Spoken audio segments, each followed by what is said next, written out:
Hello guys, कैसे हो आप लोग। आई होप आप लोग सब बढ़िया होंगे। तो अब डिस्कस करेंगे यार स्मूथ मसल्स, मतलब जो हम जीआईटी में हमने देखी थी मसल्स। देखो लास्ट क्लास में देखा था ना हमने, ये वाला लेयर्स देखी थी हमने। ये आपकी इनर सर्कुलर, आउटर लॉन्गिट्यूडनल, ये कॉन्ट्रैक्शन करती हैं। तो एक्चुअली कॉन्ट्रैक्शन होता कैसे है, इसके अंदर स्लो वेव आपने सुना होगा, स्पाइक पोटेंशियल सुना होगा। आपने देखा था कि कुछ आपके न्यूरोट्रांसमीटर निकलते थे, ये आपका कहीं कॉन्ट्रैक्शन कराते थे, कहीं पे इनिबिशन करा रहे थे कुछ, है ना। तो एक्चुअली हो क्या रहा है, ये सब कुछ कैसे होगा, तो वो समझने की हम कोशिश करेंगे। उससे पहले हम स्टार्ट करेंगे स्मूथ मसल में। यार कुछ होती है आपकी मल्टी यूनिट स्मूथ मसल, जैसे कि आप समझो कि आपकी ये एक मसल फाइबर है स्मूथ मसल, ये हर एक को सेपरेटली क्या हो रहा है, आपकी देखो नर्व सप्लाई कर रही है हर एक को सेपरेट, हर एक नर्व एंडिंग जा रही है, हर एक अलग अलग। मतलब कॉन्ट्रैक्शन कैसा होगा, मतलब मसल फाइबर है वो ऑपरेट हो रहा है इंडिपेंडेंटली, मतलब एक दूसरे पे डिपेंड नहीं है। हर एक नर्व फाइबर, जो मसल फाइबर है वो हर नर्व फाइबर से कांटेक्ट में है। अब आप ये समझोगे तो और समझ में अच्छा आएगा यूनिटरी वाला। इसमें क्या है, देखो आपकी जो ये मसल फाइबर्स हैं बहुत सारे, ठीक है, ये आपकी एक नर्व एंडिंग से एक सेल कनेक्ट है, लेकिन ये बाकी सारे कैसे कनेक्ट हैं, by through a gap junction, तो इसका मतलब नर्व एंडिंग जो है किसी एक के पास है, लेकिन सारे के सारे एक साथ कॉन्टैक्ट करेंगे, एक साथ रिलैक्स करेंगे, ठीक है, क्योंकि ये साथ में कर रहे हैं, यूनिटी दिखा रहे हैं, यूनिटरी स्मूथ मसल। जो आपके जीआईटी में स्मूथ मसल्स होंगी तो आप देखोगे कॉन्ट्रैक्शन आगे बढ़ता है बिकॉज ऑफ दिस, है ना, कि आपका क्या होगा, आपकी सारी की सारी स्मूथ मसल क्या होंगी, आपकी एक दूसरे से गैप जंक्शन के थ्रू कनेक्ट हैं, ठीक है। तो जो भी मैं आपको पढ़ाऊंगा आपकी स्मूथ मसल्स जीआईटी में, वो सारी कैसी हैं, आपकी यूनिटरी, मतलब कि सारे हर गैप जंक्शन से कनेक्ट हैं। इसका मतलब 100 से 1000 मसल जो फाइबर होंगे वो एक साथ कॉन्ट्रैक्ट करेंगे, एक साथ रिलैक्स करेंगे, ठीक है, क्योंकि वो गैप जंक्शन से कनेक्ट है। और जो नर्व एंडिंग भी होगी वो ऐसा नहीं है कि इसके पास जाए, नहीं, इसके पास गई, यहां से इन्फॉर्मेशन यहाँ ट्रेवल कर जाएगी वो, ठीक है। तो इसका मतलब ये सारे फंक्शन एक साथ कर रहे हैं, एक सिंक में कर रहे हैं, है ना। तो इसे हम सिंसिटियम बोलते हैं, एक साथ कॉन्ट्रैक्ट, एक साथ रिलैक्स, एक साथ कॉन्ट्रैक्ट, सारे नहीं, मतलब जो भी उसके आसपास 1000 तक फाइबर्स होंगे, 100 से लेकर 1000 मसल फाइबर होंगे, ठीक है। चलो अब मैं आपको ना कुछ समझाने वाला हूँ, थोड़ी देर हम समझेंगे, उसके बाद मैं आपको ये सब कुछ पढ़ा दूंगा। ये सब कुछ मतलब यही सब कुछ मैं पढ़ा रहा हूँ, लेकिन समझाने की पहले मैं ट्राई करूंगा, ठीक है। ठीक है, चलो जो यहाँ लिखा है इसको मत देखो, जैसा मैं बोल रहा हूँ वैसे वैसे समझते चलना, ठीक है। चलो अब मैं क्या बोल रहा हूँ, आपकी जीआईटी में ना, आपकी जीआईटी में कुछ सेल्स होते हैं जो स्टार्ट होते हैं कहाँ से, आपने सुना है एक ईसोफेगस होती है, सुना भी होगा यार, इतना बच्चे तो नहीं हो, है ना। ये क्या है आपका स्टमक में आपने नाम सुना होगा, ऊपर वाले हिस्से को बोल दिया मैंने क्या, फंडस बोल दिया। फिर बॉडी होती है, तो बॉडी से कुछ सेल्स आना शुरू होते हैं, स्मूथ सेल्स में कुछ मॉडिफिकेशन होता है कहीं कहीं पे, जगह जगह पे, वहां पे कुछ सेल्स का नाम होता है इंटेस्टाइनल सेल्स ऑफ कैजाल, है ना। यहाँ मैं लिखता हूँ, स्पेलिंग यहाँ लिखी हुई है, लिख नहीं रहा हूँ मैं। इंटेस्टाइनल सेल ऑफ कैजाल कुछ भी नहीं है, ये आपकी बॉडी ऑफ स्टमक से स्टार्ट होते हैं, स्टार्टिंग वाले पार्ट से एकदम बॉडी के, ठीक है, और पूरा जाएंगे एनल कैनाल तक। फिर ये आपका इंटेस्टाइन होगा, है ना, आपका लार्ज इंटेस्टाइन होगा, सब जगह क्या मिलेंगे आपको, कुछ क्या मिलेंगे, इंटेस्टाइनल सेल्स ऑफ कैजाल, ठीक है। ये क्या है, जैसे आपने सुना होगा हार्ट के अंदर होता है आपके पेसमेकर, सुना है आपने, ऐसे नोड, है ना, साइनोआइट्रियल नोड सुना होगा आपने, जो क्या होता है, एक इंपल्स जनरेट करता है जिससे हार्ट बीट करता है ना, हार्ट बीट करता है। बाहर से कोई इंपल्स आए या ना आए, ये अपना काम हल्की हल्की बीट बनाता रहता है ना, बनाता रहता है, ठीक है। तो ऐसे ही आपके यहाँ पे जो इंटेस्टाइनल सेल्स ऑफ कैजाल हैं, ये कैसे हैं, पेस मेकर ऑफ जीआईटी। क्या है ये, पेस मेकर ऑफ जीआईटी, मतलब इनके अंदर पेस मेकर ऑफ जे, इनके अंदर हम देखेंगे कि यार क्या हो रहा है, इंपल्स बन रही है, कैसे बन रही है, चलो देखते हैं एक बार, ठीक है, पेस मेकर कैसे हैं। चलो अब मैं क्या बोल रहा हूँ आपसे, मेरी बात समझना, कि यहाँ पे अब इतना हिस्सा देखो, अभी जितना मैं समझा रहा हूँ आपके, यहाँ पर आपकी मेम्ब्रेन है, वहाँ पर होते हैं लीकी कैल्शियम चैनल, है ना, लीकी कैल्शियम चैनल होते हैं, अच्छे खासा मात्रा में होते हैं, जो क्या कर रहे हैं, कैल्शियम को इनवर्ड मूव कर रहे हैं, स्लोली, लेकिन हाँ फेंक रहे हैं, अंदर फेंक रहे हैं, जिससे क्या हो रहा है, अंदर पॉजिटिविटी बढ़ रही है, बिकॉज आप कैल्शियम अंदर फेंक रहे हो। तो जो आपका रेस्टिंग मेम्ब्रेन पोटेंशियल आपका -60 था, वो हल्का सा इंक्रीज हो रहा है, देख लो आप, इंक्रीज हो रहा है। क्यों इंक्रीज हो रहा है बताओ, यहाँ मैं कलर चेंज करके लिखता हूँ, बिकॉज इस टाइम पे जो कैल्शियम लीकी चैनल ने क्या करा, कैल्शियम को अंदर फेंका, समझ में आ रहा है कि कैल्शियम लीकी चैनल काम कर रहे हैं, मतलब कि इन्फ्लक्स क्या हुआ कैल्शियम, आराम से, है ना। अब जैसे ही आपका ये पॉजिटिव वाला अंदर आ रहा है, ठीक है, आ रहा है, अब यहाँ पे होते हैं voltage gated sodium sorry calcium channel, voltage gated calcium channel, जो कि एक्टिवेट होंगे माइनस का 40 पे। मतलब मान लो क्या बोल रहा हूँ मैं, कैल्शियम अंदर आया, थोड़ा थोड़ा आ रहा है, तो -60 था, पहले हुआ -50, फिर हुआ -45, ठीक है, -45। लेकिन -45 के आसपास क्या हुआ, आपकी जो लीकी पोटेशियम चैनल है वो भी काम कर रहे हैं, साथ साथ वो पॉजिटिव को बाहर फेंक रहे हैं, यानी कि पॉजिटिव बाहर जा रहा है, तो ये क्या करेगा, वापस से -45 से ही रिटर्न ले लेगा वापस -60 की तरफ, वापस से -60 हो गया। मतलब हो क्या रहा है इस मोमेंट ऑफ टाइम पे, क्या हो रहा है, मेरी बात समझो, कि आपको जो लीकी कैल्शियम चैनल है वो पॉजिटिविटी बढ़ा रहा है इस तरफ, और जो लीकी कैल्शियम चैनल है वो पॉजिटिविटी बढ़ा रहा है इस तरफ, क्योंकि पॉजिटिव को अंदर फेंक रहा है। लेकिन -45 उससे भी कम किसी वैल्यू पे आपके जो पोटेशियम चैनल जो बाहर फेंक रहे हैं पोटेशियम को, वो इसको वापस से नीचे फेंक रहे हैं। तो आप देख रहे हो कि ये -40 को टच करे बिना क्या हुआ, नीचे आ गया। क्यों? बिकॉज ऑफ यहाँ पे पोटेशियम लीकी चैनल ने उनको वापस से नेगेटिव कर दिया।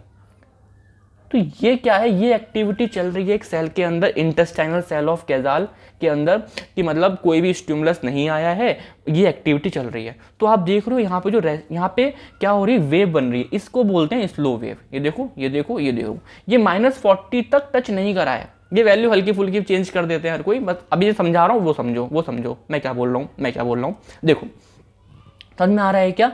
तो अब क्या हो रहा है आपका, ये रेस्टिंग मेम्ब्रेन पोटेंशियल, अभी तक हम क्या पढ़ रहे थे, सिंपल सी एक स्ट्रेट लाइन होती है, बट यहाँ पे क्या है यार, अभी भी आपका जो रेस्टिंग मेम्ब्रेन पोटेंशियल है वो आपका वेव फॉर्म में है, इसे बोलते हैं हम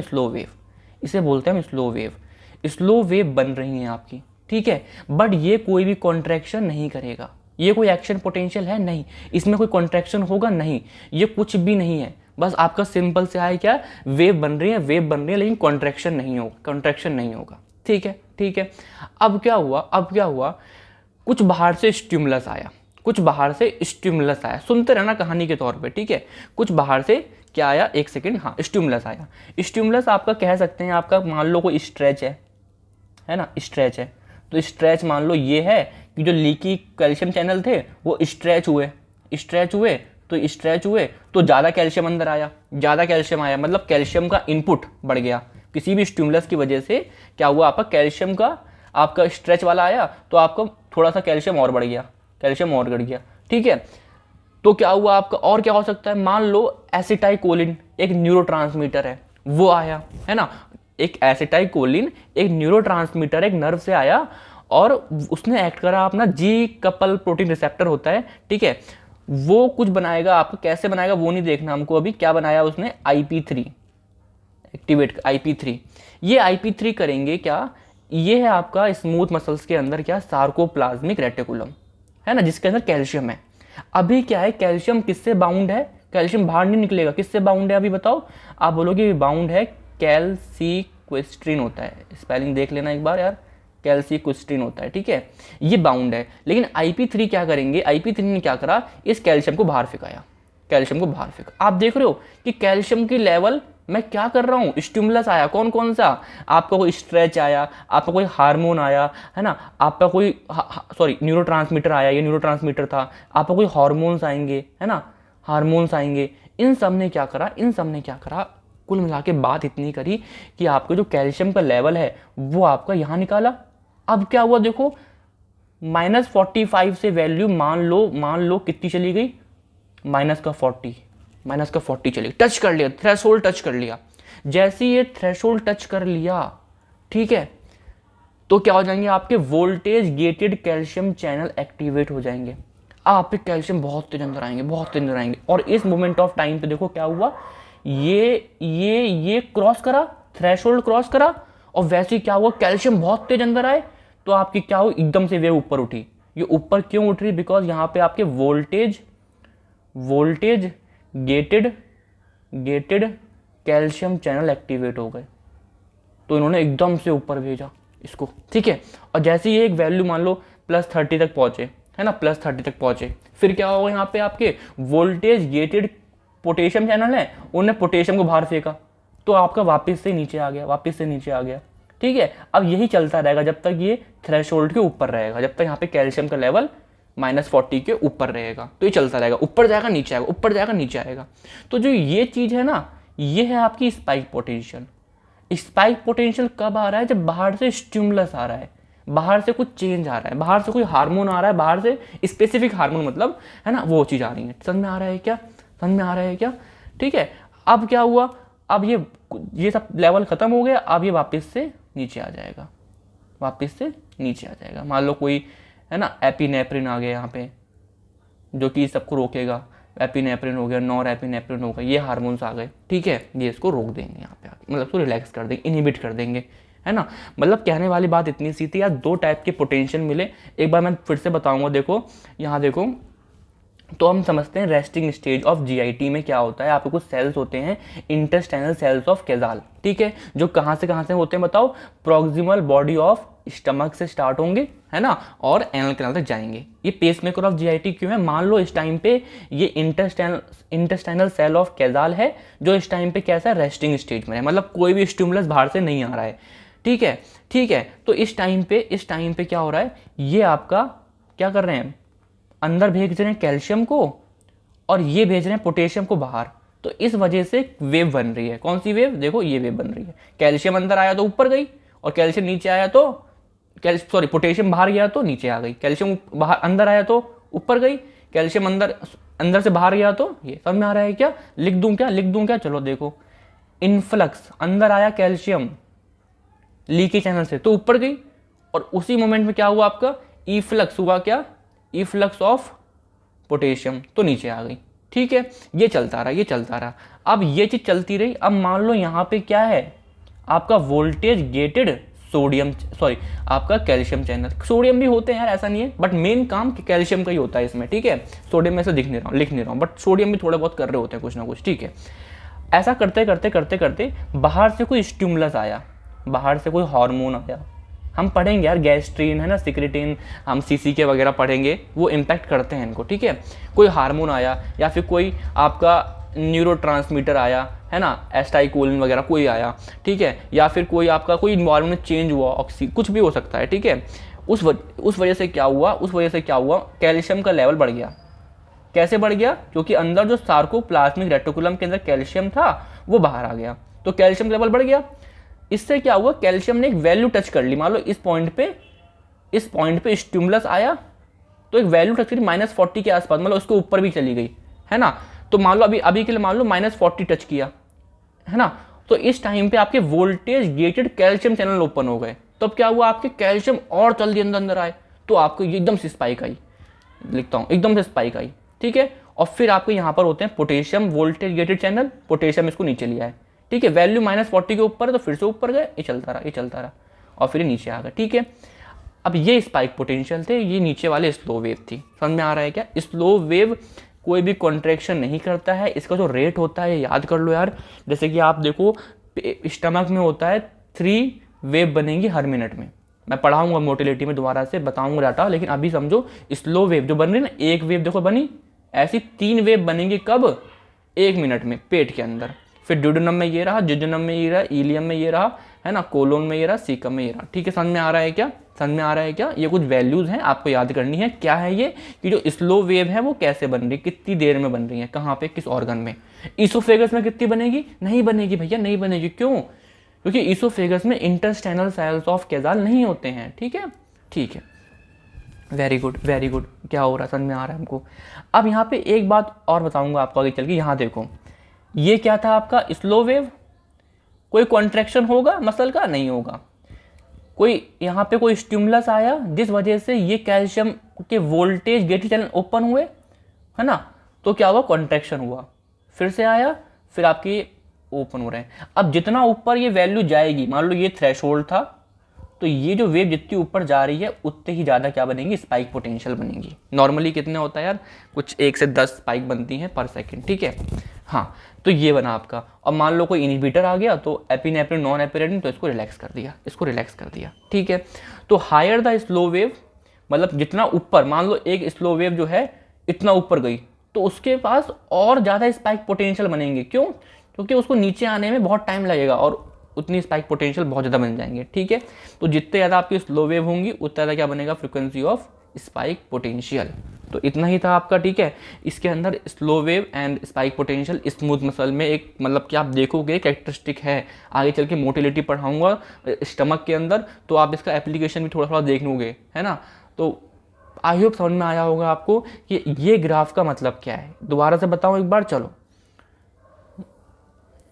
मैं ऐसा नहीं है सिंपल एक बार बताया फिर आप रिपीट करो। एक क्लास होती है ना, 2 3 10 बार बताया जाता है चीज़ों को, फिर आता समझ में, तो उस तरीके से पढ़ाता हूँ। ठीक है, तो ये क्या है आपका कि मान लो ये एक थ्रेशोल्ड था, यहाँ पे थ्रेशोल्ड पोटेंशियल, और ये कुछ रेस्टिंग मेम्ब्रेन पोटेंशियल। बट ये रेस्टिंग मेम्ब्रेन पोटेंशियल फ्लक्चुएटिंग है, देखो फ्लक्चुएट कर रहा है, फ्लक्चुएट कर रहा है। ठीक है, क्यों फ्लक्चुएट कर रहा है? बिकॉज यहाँ पे कैल्शियम अंदर आ रहे हैं, कैल्शियम अंदर आ रहे हैं और पोटेशियम बाहर जा रहे हैं। पोटेशियम इसका इनफ्लक्स और इसका इसका इसका इसका बताओ इसका ई फ्लक्स। ठीक है, इसका ई फ्लक्स। ठीक है, बट ये जो कैल्शियम अंदर आ रहे हैं वो इतने नहीं आ रहे कि थ्रेशोल्ड को टच कर लें। अब मान लो यहाँ पे कोई स्टिमुलस आया, कलर चेंज करूँ, स्टिमुलस आया, स्टिमुलस ने क्या करा, कैल्शियम का नंबर बढ़ा दिया। कैसे बढ़ाया मैंने बताया आपको 2-3 तरीके। ठीक है, एक तरीका वही है ना आपके सिंपल क्या स्ट्रेच बढ़ा दिया, स्ट्रेच कर दी, कैल्शियम अंदर आ गया, सार्कोप्लास्ट से कैल्शियम निकाल दिया, मतलब कैल्शियम बढ़ गए। तो कैल्शियम बढ़ गया तो ये वैल्यू और बढ़ गई ऊपर, है ना, और बढ़ गई, और थ्रेशोल्ड को टच कर लिया। थ्रेशोल्ड टच करा तो voltage gated calcium channel open हो गए, तो एकदम से स्पाइक आई, जो फास्ट एकदम कैल्शियम अंदर आए। ठीक है, और फिर पोटेशियम थे वहाँ पे, तो पोटेशियम ने उसको अंदर लाया, फिर ये चलता रहा, ये स्पाइक पोटेंशियल, और फिर ये वैल्यू तब स्टिमुलस हटा आराम से, ये नीचे आ गई। ठीक है, अब मान लो जो था ये स्लो वेव थी वो बहुत ऊपर निकली, तो ज़्यादा स्पाइक पोटेंशियल बनेंगे। ये ज़्यादा ऊपर क्यों निकली? बिकॉज जो स्टिमुलस आया था वो बहुत स्ट्रॉन्ग था, ज़्यादा देर तक रहा। ठीक है, तो उस हिसाब से चेंज कर लेंगे। तो यही सब था, इसे बोलते हैं स्पाइक पोटेंशियल, इसे बोलते हैं स्लो वेव। स्लो वेव आपकी कोई भी कॉन्ट्रैक्शन नहीं करती, स्पाइक पोटेंशियल ही आपका एक्शन पोटेंशियल एक्चुअल वाला है, और यही आपका मसल में कॉन्ट्रैक्शन कराएगा, कॉन्ट्रैक्शन कराएगा। समझ में आ रहा है? समझ में आ रहा है क्या? दैट्स ऑल अबाउट, है ना। इतना ही था, आपको रिवाइज कराया मैंने, समझाया आपको एक्चुअल क्या हो रहा है, हल्का हल्का बताया। अदरवाइज मैकेनिज्म बहुत डिटेल में होता है, कभी और बढ़ाऊंगा आपको स्मूथ मसल के अंदर एक्चुअली डिटेल में क्या हो रहा है, फिर मैं कुछ और चीज़ें ऐड कर लूँगा। बट जीआईटी को स्टार्ट करने से पहले ये जानना जरूरी था। ठीक है, अब हम मोटिलिटी पढ़ेंगे अब जीआईटी में। ठीक है, चलिए, थैंक यू, बाय।